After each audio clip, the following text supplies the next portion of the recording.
ಎಲ್ಲ ಆತ್ಮೀಯರಿಗೆ ನಮಸ್ಕಾರ. ಇವತ್ತು ಮತ್ತೊಂದು ಹೊಸ ವಿಚಾರದ ಕುರಿತು ತಮ್ಮೆಲ್ಲರ ಜೊತೆಗೆ ನಾನು ವಿಷಯವನ್ನ ಹಂಚಿಕೊಳ್ಳೋಕೆ ಬಂದಿದ್ದೀನಿ. ಆತ್ಮೀಯರೇ, ಇವತ್ತಿನ ಕಾಲಮಾನದಲ್ಲಿ ಬಹಳ ಬಿಸಿಲಿನ ವಾತಾವರಣ, ಭಯಂಕರವಾದಂತಹ ತಾಪಮಾನದಲ್ಲಿ ನಾವಿದ್ದೀವಿ.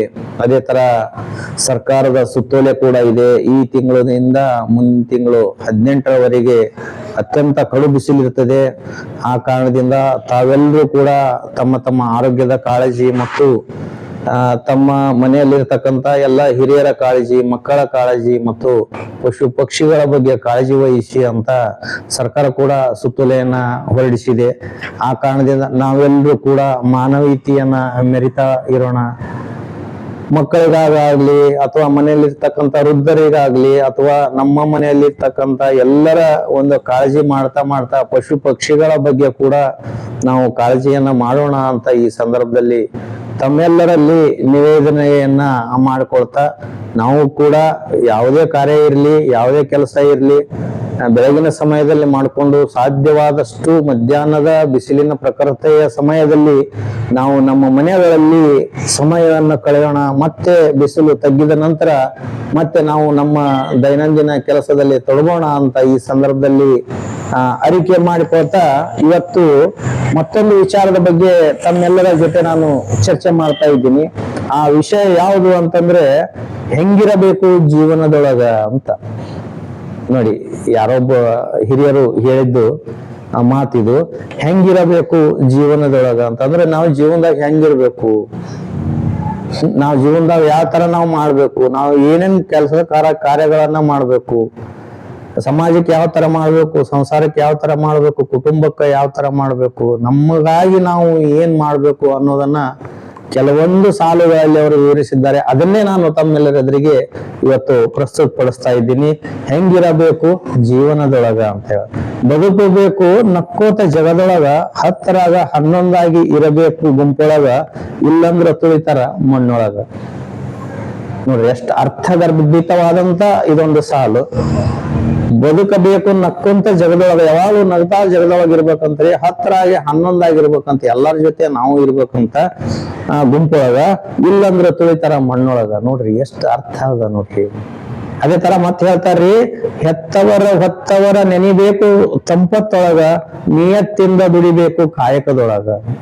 ಎಷ್ಟು ಅದ್ಭುತವಾದಂತ ಸಾಲುಗಳು, ಎಷ್ಟು ಅದ್ಭುತವಾದಂತ ಸಾಲ. ಹೆತ್ತವರ ಹೊತ್ತವರ ನೆನಿಬೇಕು ತಂಪತ್ತೊಳಗ, ನಿಯತ್ತಿಂದ ದುಡಿಬೇಕು ಕಾಯಕದೊಳಗ. ನೋಡ್ರಿ, ಎಲ್ಲಾದ್ರೂ ನಮ್ಮ ನಿಯತ್ತು ಇರಲೇಬೇಕು ಅಂತ ಹಿಂದಿನ ಶರಣರು ಮಹಾಪುರುಷರು ಕೂಡ ಅದನ್ನೇ ಹೇಳಿದ್ರು.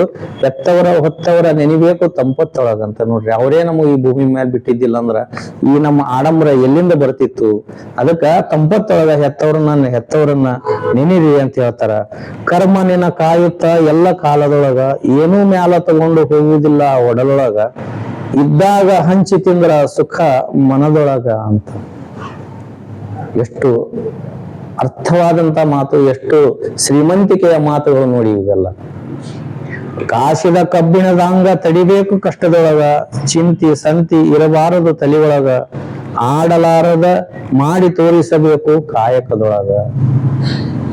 ನೋಡ್ರಿ, ಎಷ್ಟು ಯಾವುದೇ ಒಂದು ತೊಂದರೆ ಬಂತಪ್ಪ ಅಂದ್ರೆ ನಾವ್ ಏನಾಗ್ಬಿಡ್ತೀವಿ, ಮೆತ್ತಗ ಹೂವಾದಂಗ ಆಗ್ತೀವಿ, ಮೆತ್ತಗ ಹತ್ತಿ ಆದಂಗ ಆಗ್ತೀವಿ. ನನಗ್ ಹಿಂಗ್ ತ್ರಾಸ ಆಯ್ತು, ನೋ ಆಗ್ಬೇಡ್ರಿ ಅಂತ ಹೇಳ್ತಾರ.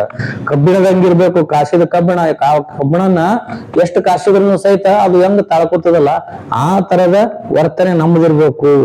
ತೊಂದರೆ ಬಂದಷ್ಟು ನಾವು ಕಬ್ಬಿಣದಂಗಿರ್ಬೇಕು, ಚಿಂತಿ ಸಂತಿ ಇರಬಾರದು ತಲೆ ಒಳಗ ಅಂತ. ನೋಡ್ರಿ, ಆಡಲಾರದ ಮಾಡಿ ತೋರಿಸಬೇಕು ಕಾಯಕದೊಳಗ. ಸ್ವಲ್ಪ ಮಾಡಿರ್ತಾರ, 100 ನಮೂನಿ ಮಾತಾಡ್ತಾರೆ ಈಗಿನ ಕಾಲದಾಗ. ಆದ್ರೆ ಇಲ್ಲಿ ಹಿರಿಯರು ಹೇಳ್ತಾರ, ಏನ್ ಹೇಳ್ತಾರ, ಮಾಡಿ ತೋರಿಸು ಆಡಲಾರದೆ. ಅಂದ್ರೆ ನೀ ಏನೇ ಮಾಡಿದ್ರು ಸಹಿತ ನಾ ಮಾಡಿದೆ ಅಂತ ಯಾವಾಗನು ಮಾತಾಡ್ಬೇಡ ಅಂತ ಹೇಳ್ತಾರ. ಖುಷಿ ಬಹಳ ತುಂಬೈತಿ ಕೆಲವರೊಳಗ, ಹಸಿ ಸುಳ್ಳು ಓಡಾಡತಾವು ಊರೊಳಗ. ನೋಡ್ರಿ, ಅವ್ರ ಅತಿ ಖುಷಿಯಾಗಿ ಹೇಳ್ತಿರ್ತಾರ, ಏನೇನೋ ಹೇಳ್ತಿರ್ತಾರ, ಅದ್ರಾಗ ಇನ್ನೊಬ್ಬರನ್ನ ಜರಿತಿರ್ತಾರ. ಮತ್ತ ಇದ್ದುದಕ್ಕಿಂತನೂ 10 ಪಟ್ಟು ಜಾಸ್ತಿ ಮಾಡಿ ಹೇಳ್ತಿರ್ತಾರ, ಹೇಳ್ಕೊಂತ ತಿರ್ಗಾಡ್ತಿರ್ತಾರ ಊರೊಳಗ. ಅದಕ್ಕೆ ಹೇಳ್ತಾರ್ರಿ, ಖುಷಿ ಬಹಳ ತುಂಬೈತಿ ಕೆಲವರೊಳಗ, ಹಸಿ ಸುಳ್ಳು ಓಡಾಡತಾವು ಊರೊಳಗ ಅಂತ. ಬೇಕಾದಷ್ಟು ಬ್ಯಾಸರಿದ್ರು ಮನದೊಳಗ ಏನಿದ್ರು ಗಪ್ ಇರಬೇಕು ನಮ್ಮೊಳಗ ಅಂತ ಹೇಳ್ತಾರೆ.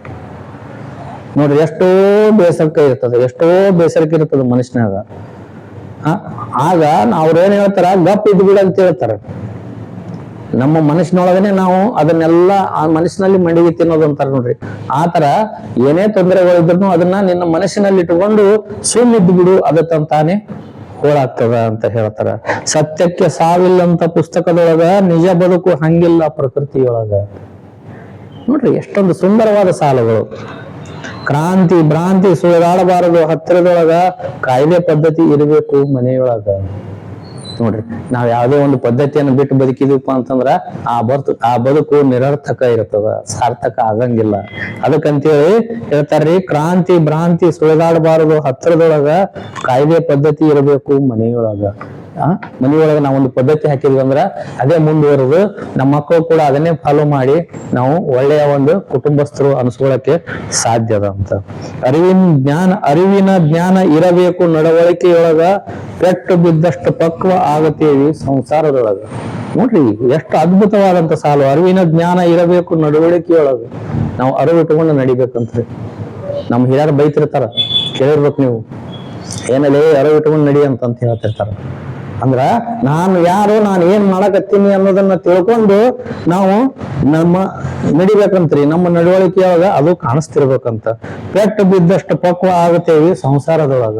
ನಮ್ಗೆ ಎಷ್ಟೇ ಕಷ್ಟ ಬರ್ತದ, ಎಷ್ಟೋ ತುಳಿತಾರ, ಏನೇನೋ ಮಾಡ್ತಾರ, ನಮ್ಮನ್ನ ಹಿಂಡ್ಬೇಕಂತಾರ, ನಮ್ಮನ್ನ ಏನೇನೋ ಸಮಾಜದಲ್ಲಿ ವಜ್ಜೆ ಮಾಡ್ಬೇಕಂತಾರ, ನಮ್ಮವ್ರ ಎದುರಿಗೆ ನಮ್ಮನ್ನೇ ಕೆಟ್ಟ ಮಾಡ್ಬೇಕಂತಾರ. ಇದು ಎಲ್ಲನೂ ನಾವು ಸಹನೆ ಮಾಡ್ಕೊಂಡಿವಪ್ಪ ಅಂತಂದ್ರೆ ನಾವು ನಮ್ಮ ಸಂಸಾರದೊಳಗೆ ಅತಿ ಪಕ್ವವಾದಂತ ವ್ಯಕ್ತಿ ಆಗ್ತೀವಿ. ಹಿಂಗ್ ಮಾಡ್ತಾರಂತ ನಾವು ರೊಚ್ಚಿಗೆದ್ದು ಅವ್ರ ಮೇಲೆ ನಾವು ಉರಿದ್ ಬೀಳಿಲ್ಲ ಅಂತಂದ್ರ ನಾವು ಪಕ್ವ ಆಗ್ತೀವಿ ಅಂತ ಹೇಳ್ತಾರ. ಅದಕ್ಕಂತ ಹೇಳ್ತಾರ್ರಿ, ಅರಿವಿನ ಜ್ಞಾನ ಇರಬೇಕು ನಡವಳಿಕೆಯೊಳಗ, ಪೆಟ್ಟು ಬಿದ್ದಷ್ಟು ಪಕ್ವ ಆಗ್ತೀವಿ ಸಂಸಾರದೊಳಗ. ಕೊನೆ ಲೈನ್ ನಾಗ ಹೇಳ್ತಾರ್ರಿ, ನಾ ಹೇಳ್ತೀನಿ ಇದ್ರೊಳಗ ಅದೆಷ್ಟು ಹೋಗ್ತದೋ ನಿಮ್ಮ ಮಸ್ತಕದೊಳಗ ಅಂತ ಹೇಳ್ಯಾರ. ಅಂದ್ರ ನಾ ಇಲ್ಲಿ ಇಷ್ಟೆಲ್ಲ ಹೇಳೇನಲ್ಲ, ಇದ್ರಾಗಿಂದು ಸ್ವಲ್ಪ ತಗೋರಿ, ಇಲ್ಕಂದ್ರ ನೀರ್ ಮ್ಯಾಲ ಕಲ್ಲಿನ ಮೇಲೆ ನೀರು ಸುರಿದಂಗ ಆಗ್ತದ ಅಂತ ಅವ್ರು ಹೇಳ್ತಾರ. ನೋಡ್ರಿ, ನಾ ಹೇಳ್ತೀನಿ ಇದ್ರೊಳಗ ಅದೆಷ್ಟು ಹೋಗ್ತದೋ ನಿಮ್ಮ ಮಸ್ತಕದೊಳಗ ಅಂತ ಹೇಳ್ತಾರ.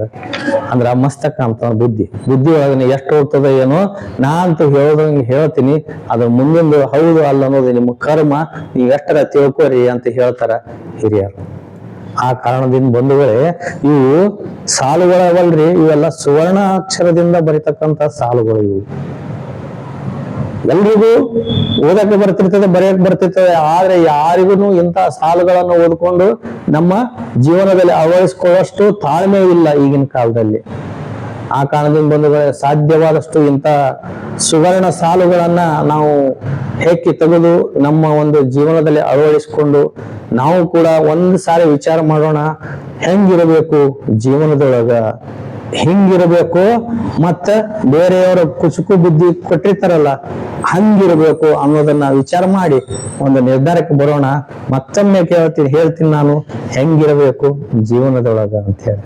ಇದು ಒಳ್ಳೇದನ್ಸಿತ್ತು ಅಂತಂದ್ರೆ ಮತ್ತೊಮ್ಮೆ ತಮ್ಮಲ್ಲಿ ಕೇಳ್ಕೊಳ್ಳೋದಿಷ್ಟೇ, ಒಂದು ಲೈಕ್ ಮಾಡಿ ಮತ್ತು ಸಬ್ಸ್ಕ್ರೈಬ್ ಮಾಡೋದನ್ನ ದಯವಿಟ್ಟು ಮರಿಬೇಡಿ ಅಂತ ಹೇಳ್ತಾ ನನ್ನ 2 ಮಾತುಗಳನ್ನು ಮುಗಿಸ್ತಾ ಇದ್ದೀನಿ. ಧನ್ಯವಾದಗಳು.